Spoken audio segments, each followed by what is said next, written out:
رمضان شریف مونږ ته دا درس راکو چې ته حلال شیدونه پرېښودی شي او ستا په خپل بدن باندې وس او طاقت شته، نو ستا په دې بدن باندې دا وس او طاقت شته چې دا خپل بدن د حرامو نه منع کړي. د غریب باندې لوږه نه راځي، نو دته د غریب د لوږې احساس نه کېږي.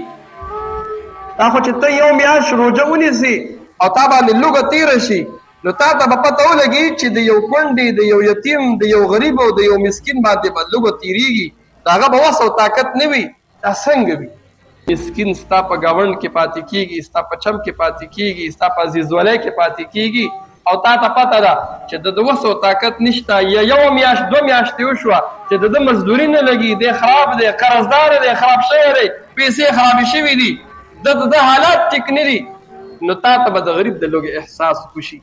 د دې په برکت سره د جهنم د اور نه خلاص. دا میاشت داسې برکتي او عظیمه میاشت ده چې په دې کې د لیلة القدر په شانتې شپه هم را روانه ده چې هغه د 1000 میاشتو نه بهتره ده. بیا ستاسو باندې مې روژې فرض کړي دي او تراویح مې دله د ثواب څیز ګرځولی دي. دا حدیث موږ ویلو چې اولنی حصه رحمت دی، دویمه مغفرت دی، او دریمه عشره دا د جهنم نه خلاصېږي. اوس رسول الله مبارک په دې ځای کې ورپسې فرمایي، وایي دا میاشت د رمضان دا میاشت دا د صبر میاشت ده او د صبر بدله جنت. یعنې د صبر څنګه ده موږ تاسو وګورو که زړه ډېر کېږي چې په دې روژه کې مو روټۍ وخوړلې، چای مو وڅښلې، خو نه زموږ صبر دی. موږ په دې صبر کوو، نور خواهشات مو پوره کړه، خو نه موږ وایو دا روژه ده، موږ په دې صبر دی، په دې روژه به الله موږ له ډېر څه راکوي. نو چې تا په دې صبر وکړو نو بدله به یې څه میلاویږي؟ الله وایي، رسول الله فرمایي بدله جنت. صبر بدله څه دي؟ جنت دی. او زمونږ په دې کې یو مشق دی، مشق دا دی چې یو سړی حلال خوراک پرېښودی شي، یو سړی حلال اوبه پرېښودی شي، یو نوجوان دی او دی حلال بیبي پرېښودی شي، او دی وایي نه روژه خو ویلی شي دې ته چې د دې 3 شیزونو نه به څه کې صبر به کې به نه کې. نو په دې کس کې طاقت شته چې دی حرام هم پرېږدي،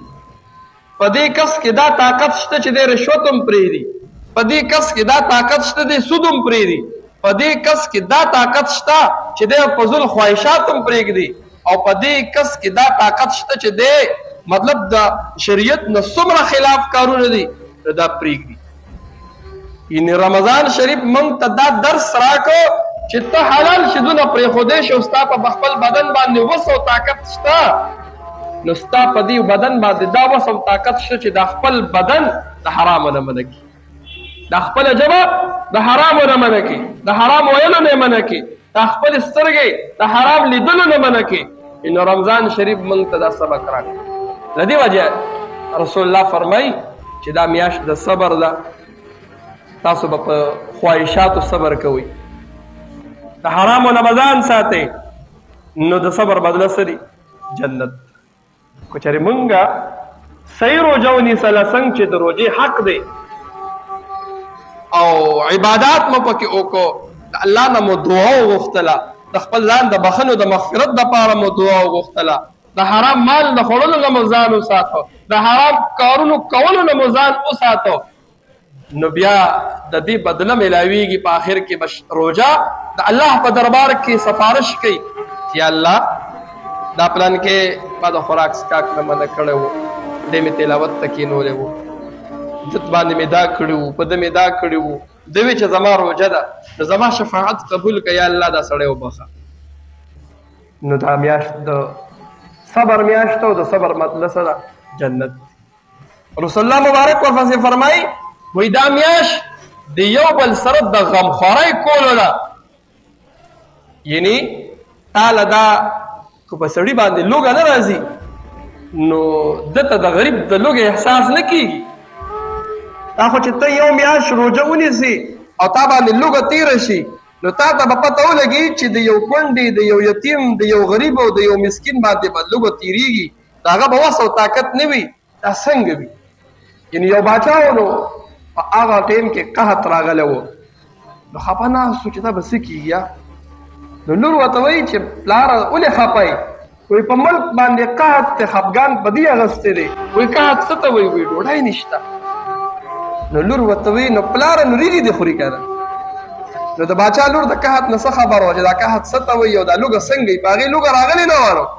نو هغه جواب کې ورته وایي چې دا خلک د وریجې خوري نو وریجې د چېرته نه راشي نو دا میاشت د یو بل سره د غمخوارۍ کولو ده چې دا تا باندې لږه لوږه راشي نو په دې کې به تا ته احساس د دې خبرې وشي چې یو غریب مسکین ستا په ګاونډ کې پاتې کېږي ستا په چم کې پاتې کېږي ستا په عزیزولۍ کې پاتې کېږي او تا ته پته ده چې د وس او طاقت نشته یا یوه میاشت دوه میاشتې وشوه چې د ده مزدوري نه لګي دی خراب دی قرضدار دی خراب شوی دی پیسې خرابې شوي دي د ده حالات ټیک نه دي نو تا ته به د غریب د لوږې احساس وشي نو رمضان شریف کې خصوصا دا کار پکې ډېر کو